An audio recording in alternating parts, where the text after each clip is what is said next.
এখন বক্তব্য রাখবেন মাওলানা আব্দুল জলিল সাহেব।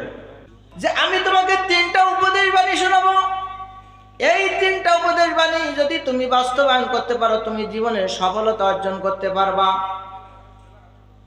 শিকারী তখন তার মিশিমিশি প্রশংসায় ভুলে গেল, বলতেছে তাহলে এটুকু পাখি আমি বাড়ি নিয়ে কি করব, এনার জন্য যদি আমি 3টে উপদেশ বাণী শুনি সেটাই আমার লাভ হবে, বরং আমি সে পাখি বলতেছে যে আমি তোমাকে 3টে উপদেশ বাণী শোনাবো, একটা উপদেশ বাণী তোমার হাতে বসে বলবো, দ্বিতীয় উপদেশ বাণীটা আমি গাছে বলবো, আর তৃতীয় যে উপদেশ বাণীটা, এই তৃতীয় উপদেশ বাণীটা তোমাকে যে 2টা কথা বলেছি, 2টা উপদেশ দিয়েছি, এই 2টা উপদেশের উপরে তুমি কতটুকু আমল করেছো এর পরীক্ষা করে দেখবো। যদি তুমি এই 2টা উপদেশ যদি শুনে থাকো তাহলে তৃতীয়টা বলবো, নাইলে কিন্তু বলবো না। শিকারী তাতেও রাজি। পাখিটি তার হাতে বসে বলতেছে যা বাস্তবে হতে পারে না তা কখনো বিশ্বাস করো না।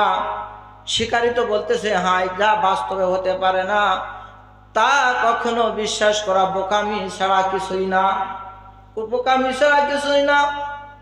পাখি বলতেছে আমি তো উপদেশ বাণী প্রথমটা শুনেই দিছি, এবার আমাকে ছেড়ে দাও।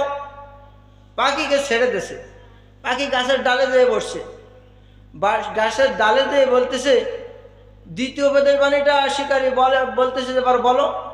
তখন পাখি বলতেছে যেটা হাতছাড়া হয়ে যায় সেইটা নিয়ে আর কোনো চিন্তা ভাবনা করতে, আচ্ছা যেটা হাতছাড়া হয়ে যায় সেইটা নিয়ে কোনো চিন্তা ভাবনা করা যাবে না।